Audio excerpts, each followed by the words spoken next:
حضرت حذیفہ کا نام پڑ گیا تھا، صاحب سر نبی، نبی کا ایک راز ہے اس کے پاس، نبی کے ایک رازدان وہ حضرت حذیفہ ابن یمان۔ وَهَمُّوا بِمَا لَمْ يَنَالُوا، انہوں نے تو ارادہ کیا تھا وہ چیز وہ حاصل نہ کر سکے، وَمَا نَقَمُوا إِلَّا أَنْ أَغْنَاهُمُ اللَّهُ وَرَسُولُهُ، اور یہ نہیں انتقام لے رہے مگر اس شے کا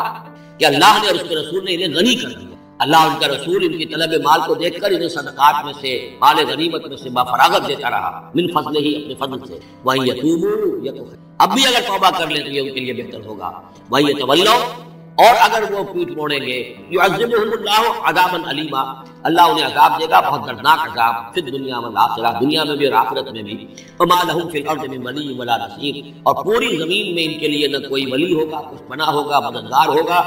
اور نہ ہی کوئی حامی ہوگا۔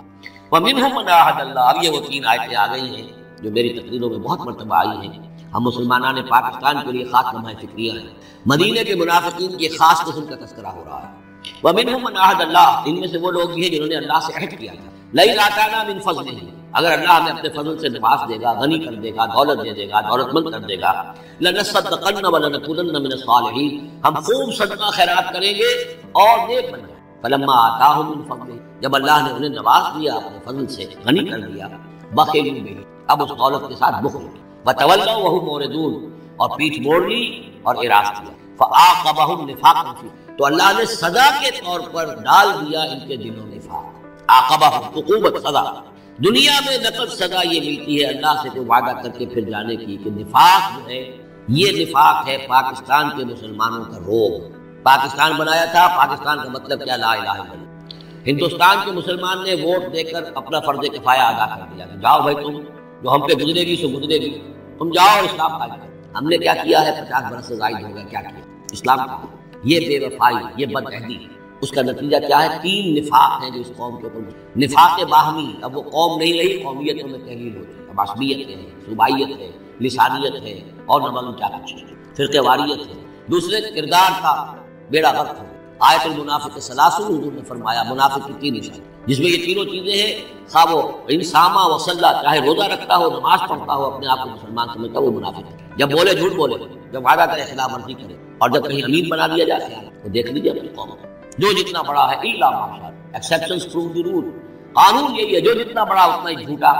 اتنا ہی خائن، اور اتنا ہی وعدہ کرتا۔ اور تیسرا اور میرے نزدیک سب سے بڑا نفاق جو ہے وہ ہمارے دستور میں، the most sacred document of a state is the constitution۔ اور منافقت کا پلندہ ہے کہ ایک ہاتھ سے اسلام داخل کرتے ہیں، دوسرے سے نکالتے ہیں۔ ایک دفعہ دیکھیں تو اسلام اسلام، یا اللہ اتنی بڑی بات ہے، no legislation can be done repugnant to the Quran and the Sunnah، اتنی بڑی بات۔ یہ تو معلوم ہوتا ہے کہ سورہ الحجرات کی پہلی آیت کا ترجمہ کر کے دستور ملے گی، لیکن اس کے ساتھ ہی اس کے اوپر کوئی اس پہ عمل کرنا نہیں، وہ لکھی رہے گی بس۔ اور ہم نے ایک آئیڈیالوجی کاؤنسل بنا دی ہے، وہ اس کے مطابق سفارشات پیش کرتی رہے گی، اور ہر سال اس کی رپورٹ پیش خلاص، کوئی اس میں سینکشن، کوئی اس کے نافذ کرنے کی کوئی ذمہ داری نہیں، کوئی پابندی۔ فیڈرل شریعت کوڈ کیا کہنے ہیں، فیڈرل شریعت کو بڑے بڑے چوٹی کے علماء اور کیا کیا تنخواہیں ان کو ملی ہیں اور کیا کیا مراعات ملی ہیں، وہ سب کچھ ہے، لیکن صورت کیا ہے؟ دستور پاکستان بھی تمہارے دائرے سے خارج ہے، عدالتی قوانین بھی تمہارے دائرے سے خارج ہے، یہاں تک کہ آئلی قوانین بھی تمہارے دائرے سے خارج، مالی قوانین بھی 10 سال کے لیے خارج ہے۔ کیا کریں گے؟ تنخواہیں لو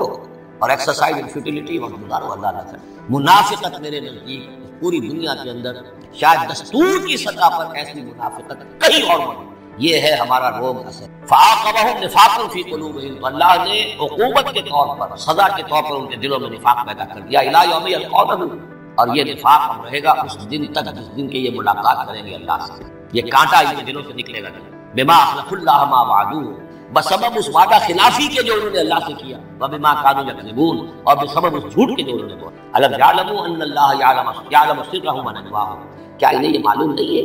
کہ اللہ تعالیٰ ان کی چھپی اور کھلی چیزوں کو، چھپی چیزیں اور جو نجوا کرتے ہیں، یہ لوگ بیٹھ کر آپس میں سازشیں کرتے ہیں، اللہ ان سے واقف ہے۔ وَأَنَّ اللَّهَ عَلَّامُ الْغُيُوبِ، اللہ تعالیٰ تو تمام غیب کا جاننے والا ہے۔ الَّذِينَ يَلْمِزُونَ الْمُتَطَوِّعِينَ مِنَ الْمُؤْمِنِينَ، یہ لوگ کہ جو اہل ایمان میں سے جو بھی نیکی کی کوشش کرتے ہیں اپنی طرح دل سے، اپنی امکانی حد تک ان کے اوپر دعوی کرتے ہیں، استہزاء کرتے ہیں۔ جب حضور نے فرمایا تھا کہ اب یہ بڑی مہم ہے، اب جو بھی کچھ لا سکتے ہو پیش کرو، گویا کہ جدید اسلام میں ہم کہیں گے چندے کی اپیل کی، ڈونیشنز چاہیے، تو ایک ابو عقیل انصاری تھے، انہوں نے یہ کیا کہ کچھ نہیں تھا ان کے پاس،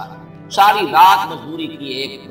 باغ میں جا کر، اور وہ کھینچ کر کنویں سے پانی باغ میں شراب پیا، صبح کو انہیں کچھ کھجوریں ملی رات بھر کی، آدھی لے جا کر اپنے گھر میں دینی اپنے بیوی بچوں کو اور آدھی لا کر حضور نے فرمایا کہ یہ جو کھجوریں ہیں یہ پورے ڈھیر کے اوپر پھیلا دو، یہ سب پر بھاری ہے۔ لیکن وہاں جو منافق تھے انہوں نے اب فکر کچھ کر شروع، جی ہاں ان کھجوروں کو بغیر مہم چل ہی نہیں سکتی، کیا کہہ دیں صاحب،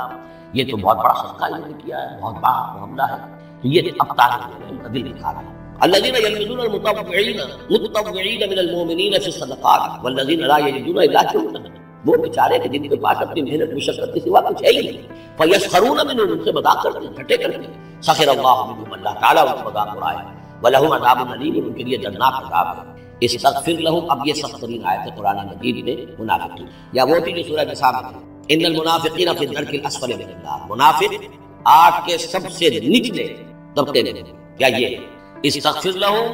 اے نبی اب آپ ان کے لیے استغفار کریں، او لا تستغفروا، یا ان کے لیے استغفار نہ کریں، ان تستغفر لهم 70 مرۃ،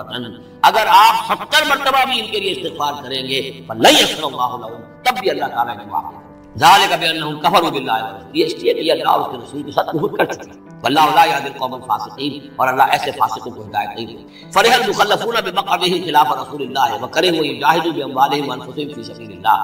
بہت خوش ہو گئے اور پیچھے رہ جانے والے جنہوں نے اجازتیں لے لی تھی حضور سے، ایگزمپشن لے لی تھی اپنے بیٹھ رہنے پر اللہ کے رسول کے پیچھے، اور انہوں نے برا سمجھا، ناپسند کیا کہ وہ جہاد کرتے اپنی جانوں اور مال کے ساتھ اللہ کی راہ میں، وقالوا لا تنفروا فی الحر، اور وہ دوسروں سے بھی کہہ رہے ہیں ہم تو لے آئے چھٹی رخصت لے آئے ہیں، تم بھی ذرا عقل کے نافذ لوگ کہاں جا رہے ہیں اس گرمی میں، اس شدید موسم کے اندر جا رہے ہیں، پاگل ہو گئے، لا تنفروا فی الحر، اس گرمی میں مت نکلو، قل نار جہنم اشد حرا، نبی سے کہہ دیجئے جہنم کی آگ اس سے کہیں زیادہ ہے، لو کانوا یفقہون، کاش کہ ان کو تفقہ حاصل ہوتا، فہم، فلیضحکوا قلیلا ولیبکوا، تو انہیں چاہیے کہ ہنسے کم روئیں زیادہ، جزاء بما کانوا یکسبون، بدلہ اس کا کہ جو کمائی انہوں نے کی، فإن رجعك الله إلى طائفة منهم، تو اے نبی اگر اللہ تعالیٰ آپ کو لوٹا کر لے جائے، یہ 4 رکوع ختم ہو چکے تھے، 9ویں رکوع پر ان کے بارے میں تو تیقن کے ساتھ معلوم تھا کہ وہ غزوہ تبوک پر روانگی سے قبل آئے، یہ درمیان کا ہے کہ کچھ جاتے کچھ آتے، کچھ غزوہ تبوک کے وقت عین تبوک میں بھی وہی نازل ہوئی ہے، تو یہ وہ آیا۔ فإن رجعك الله، ظاہر بات ہے یہاں معلوم ہو رہا ہے کہ یہ کہیں